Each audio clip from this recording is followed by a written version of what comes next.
This is a short video that will cover some aspects of Mark Twain's life and connect it to the story that we have for this week, A Private History of a Campaign That Failed. Twain is one of the few Missouri writers we're going to be dealing with in this course. Another is Kate Chopin, and then we'll also talk about T.S. Eliot, who's from St. Louis.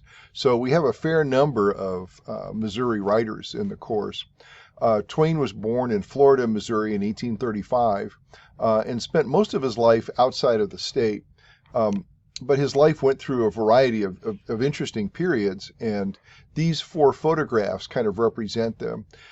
This is a photograph of Twain in his late teens or early 20s, about the age he would have been during the action of the story, A Private History of the Campaign That Failed. Here he is with his wife, Livy, and his two daughters, one of whom, all three of his children, all three of the people in this picture died before he did. This is a famous picture of Twain from 1883, by which time he had established himself as a journalist, a travel writer, a humorist, and a very serious American novelist. And this is a picture of Twain very late in his life, in the early 20th century. When he spent a lot of time with girls who reminded him a little bit of the two daughters that he had lost. As I said, Twain led a very long and, as the slide says, complicated life. He worked as a printer. He was a newspaper reporter before the Civil War. But he was given a commission once to write 5 sketches of travel up and down the Mississippi. He got so interested in that kind of work, being on the Mississippi, that he became a pilot. He trained for 2 years, which is about the average time period, and then he received a pilot's license in 1859. He was 24 when he got his license. He was a pilot on the river for 2 years. This was like one of the most prestigious jobs on the Mississippi. You had to know every bend and twist and current and eddy in the river for these enormous steamboats that traveled from New Orleans up to St. Louis and beyond. And so he did this for 2 years, and he was a good, competent pilot during that period of time. The Civil War starts in April of 1861. River traffic pretty much shuts down except for military traffic. And at this point, he goes home, he goes back to Hannibal, and he enlists for a short period of time in a Confederate irregular unit. There were a number of these in the state of Missouri. And as you know from the Civil War talk that I gave in an earlier video, Missouri was the only state that had a star in both flags, the Confederate and the Union. And the state actually had 3 governments at the same time. There was St. Louis that was run as kind of a military district. There was the southwest part of the state that was run by Confederates. And if you go out and visit the battlefields around Springfield and in northern Arkansas, you'll see remnants of that period of time.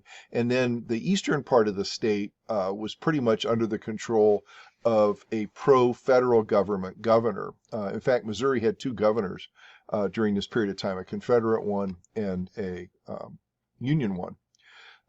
Anyway, he lasted a very short time in this unit. Some scholars think a mere matter of 2 weeks, although the story that you read makes it seem a little longer.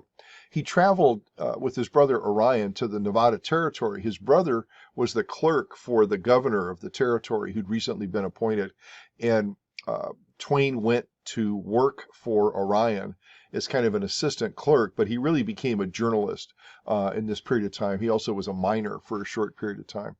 But he stayed out in the West and became a humorist. In fact, this photograph is him in 1869 with 2 other humorists of the period. If you can imagine an HBO comedy special with Dave Chappelle on it, well, and 2 of his buddies, this would be the position that Twain was in at that period of time. The other 2, this is Josh Billings, who was more famous at the time than Twain, and this is a man named Petroleum B. Nasby, or Nasby, N-A-S-B-Y, who was more famous early on in the 1860s and 70s than Twain was. And of course, both of these men have been eclipsed by Twain for over a century. He goes on a trip to Europe in 1867, and he turns this into a book called Innocents Abroad. And so it's one of his relatively early travel stories. He also goes on a trip to Hawaii before it's called Hawaii. and he turns that into a book called Following the Equator as well. He gets married in 1870 to Olivia Langdon. They stay married until she dies in 1906. And he spends most of the rest of his life living either in Elmira, New York, where she's from, or Hartford, Connecticut, which became kind of the center of his publishing world. Twain was not only a writer, he was also a publisher. He was probably the last American author who published his own books, and he was a very successful businessman in terms of making money from his publishing efforts. He was not really good, however, at keeping it. He spent lavishly. He was always interested in tinkerers and in parapsychology and the paranormal. But what bankrupted him, or almost bankrupted him several times, was his interest in printing technology, of making it work faster and better. And he invested literally millions in something called the Page typesetting machine that never worked. The only example of it is in the basement of the Mark Twain house in Hartford. And he poured, literally millions of dollars into it, but it never once worked. It was just simply too complicated. At the same time, he was publishing major novels that became highly successful. Tom Sawyer, and then 10 years later, Huckleberry Finn were probably the two classics. But he also wrote other books during this period of time: Connecticut Yankee and King Arthur's Court, The Prince and the Pauper. Many of the books have become sort of Walt Disney classics from the 50s and 60s in terms of film. Something else he did a lot, and connects also to private history, is he was a lecturer. Every time he ran out of money, he would go on tour in the United States and then once around the world. Because he was so popular as a writer, he could make a tremendous amount of money lecturing. He was kind of like those old rock stars of the 60s who decide that they want to go on tour, people like the Rolling Stones or Paul McCartney, that when they show up, they're going to get an enormous crowd, get a big gate, and basically that's what allowed him to stay solvent during much of his life. This is the last slide. Something that you probably don't know, but it's very famous in publishing circles, is that Twain's company published the memoirs of Ulysses Grant. After he was president, he lived for about 2 years. He was in tremendous debt himself because of some bad financial investments that he had made, and his family would have been ruined.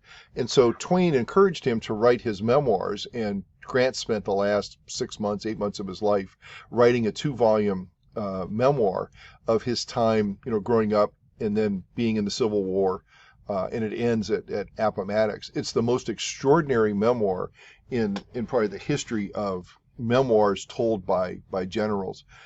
There's no better book about the Civil War from the Union perspective than Ulysses Grant's memoirs, and I recommend it to you.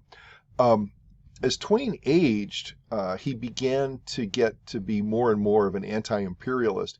In the late 1880s, 90s, early 1900s, European powers, and the United States eventually got caught up in this, were always looking to acquire new territory somewhere in the world.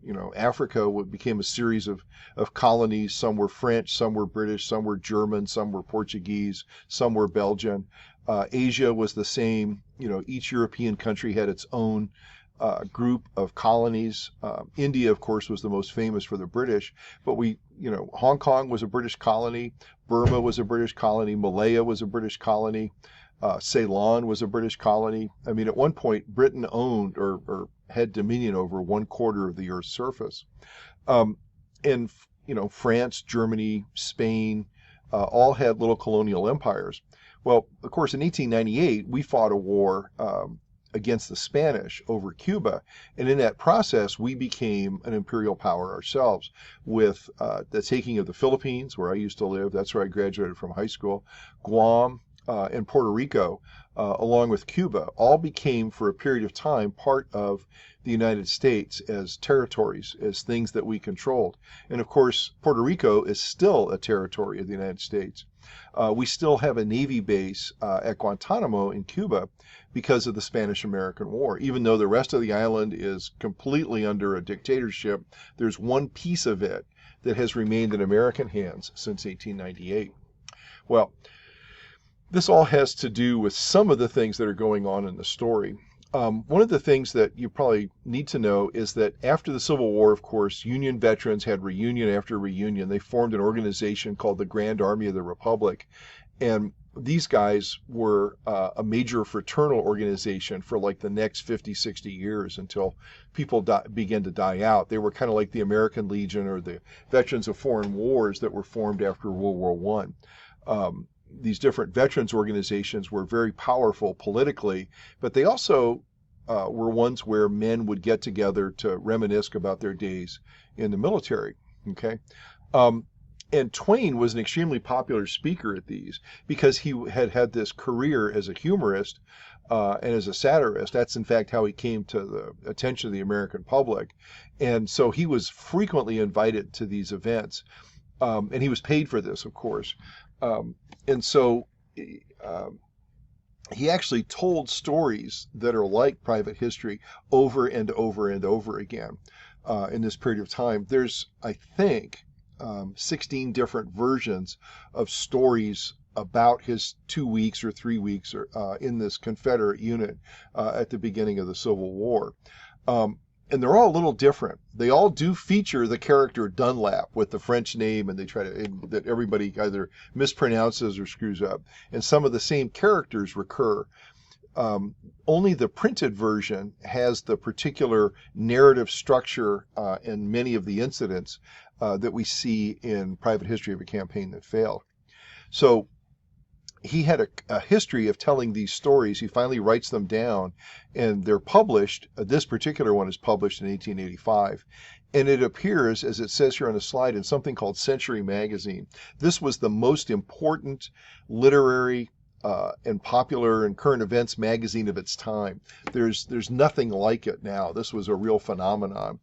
And they had a series that they ran for about 10 years called Battles and Leaders of the Civil War, where 20 years after the war ended in 1865, the Century Magazine published memoirs and battle sketches and impressions from Confederate and Union generals and colonels throughout the war, and they talked about their experiences, and these were eventually collected into their own book. So Twain was invited to write for this because he was supposed to give the humorous side, the funny side, the war from the private soldier's perspective. And so that's how this thing got to be published. Okay. There's some really interesting things about it from my perspective. The first is this is like a continuation of Tom Sawyer. It's like these are the kids that he hung out with in Hannibal that are sort of innocent and they don't know what they're getting into, and they're all kind of young, bumbling, naive people who find themselves caught up in the Civil War. Well, and he puts himself in the middle of this as one of these young men. It's like he's 15 or something. It's like they're all boys. It's like their voices haven't changed yet. Well, Twain is 25. He's been a pilot, which is perhaps, as I said, one of the most respected professions in Missouri at this time, if you live by the Mississippi River. He is no child. He is no teenager. Okay. But that's how he portrays himself, and that's how he portrays the other boys in this group. So there's the real distance between Twain, the writer, and the character of Twain that we see here in the story. Okay. And the story has a tremendous amount of silliness in it, as you know. But there's this one moment when they actually confront someone that they think is an enemy soldier, and they shoot, and this man dies. And the description of his death is explicitly stated. It's kind of gory. Twain asks the other people in his unit who shot along with him, and he's very relieved to find out that there are 5 other boys who shot, or soldiers who fought or shot at this man. So there's a real concern at that moment for what I think of as a pretty realistic portrayal of what goes on or what really happened. And we don't know exactly what really happened. I did my master's thesis in part was on this story, and which I wrote like 40 years ago when I was in graduate school. I found in the official records of the Civil War an incident where a tiny cavalry detachment was ambushed by a group of irregulars in the area of Missouri in Marion County, where the story takes place at the time that Twain would have been in the Confederate Army, such as it was. They really weren't like mustered in a regular unit. These guys were just like local militia guys. Um, so there might very well be some truth to the story that Twain tells in terms of the specific action that leads to the death of the person he describes, who it turns out is a civilian. They don't really know who he is, and they never do find out. Um, but this event changes everything in the story, and it's like everybody's in Tom Sawyer until this happens. And then when it happens, the unit really begins to fall apart, and then they disappear and decide that soldiering isn't for them anymore. So what you have in the story is kind of two parts, or two aspects to it. One is this tremendous amount of humor, the silliness that's derivative of his time as a young man, that harks back to what we see in a book that he wrote 10 years before he wrote this story called Tom Sawyer. But it also has these realistic elements in it that suggest exactly why he stopped becoming a soldier and eventually lit out for the West with his brother, which actually a lot of other Confederate men did in the early 1860s to avoid being conscripted into the Civil War. He is not alone in that regard. Okay. If you look at the story, and I put a link into Blackboard that's got the text of the story as it originally appeared. This is the first page of it. The illustrations in it look like this. They're all little boys. These were done by a professional illustrator, sort of like the guy who's the narrator of The Real Thing, a story we're going to get to in a few weeks, by Henry James. But the maps that are in here are ones that Twain himself drew. And there are 3 or 4 of them. There's a little depiction of the battlefield, and there's a couple of other sketches that Twain does. But if it's crude, that's Twain. If it's finished looking like that, it comes from the publisher. They've hired someone to do that. Okay, so it's an interesting story. It's one of the 3 Civil War stories that we have this week. It comes after the Civil War, about 20 years after the Civil War, but it's the culmination, as I said, of a number of different versions of a story that Twain tells for years.